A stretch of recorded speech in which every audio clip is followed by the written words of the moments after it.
मेरे पास लतीफ़ा है, सुनाऊं? क्या? लतीफ़ा है एक। हाँ शौक से। दो पागल एक कश्ती में सवार होकर जा रहे थे कि कश्ती में सुराख हो गया और पानी आने लगा। हाँ, दूसरी तरफ से कर दिया एक पागल ने, जी। यहाँ से निकल जाए। हाँ, ये आप सुना हुआ है बहुत। अच्छा जी, और बच्चों की तकसीम कर दो। अस्सलाम वालेकुम हुज़ूर। वालेकुम सलाम। मेरा सवाल है कि जब दो नमाजें जमा हो, मसलन ज़ोहर और असर, तो जी। क्या तस्बीह 2 दफ़ा करनी चाहिए? तकबीर, तस्बीह तस्बीह मुख्तसर, पहली नमाज के बाद मुख्तसर तस्बीह करो और दूसरी नमाज पे फिर पूरी तरह तस्बीह करो।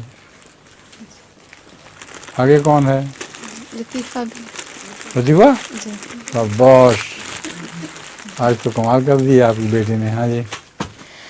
मुसाफिर ने कुली से कहा, मुझे ऐसे डब्बे में बैठा दो जहाँ कोई बातें करके कान न खाए। कोई बातें करके कान न खाए।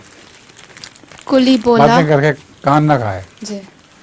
कुली बोला, साहिब जी फिक्र ना करें, मैं आपको जानवरों के डब्बे में बिठा दूंगा। अच्छा, वो टांगे वाला सुना हुआ है तुमने? एक आदमी ने, बहुत मोटा था, उसने टांगे वाले से कहा कि स्टेशन जाना है, कितने पैसे लोगे? उसने कहा 8 आने लगेंगे, लेकिन आपको 2 फेरों में लेके जाऊंगा। मेरे घोड़े में इतनी जान नहीं है कि आपको एक ही फेरे में ले जाए।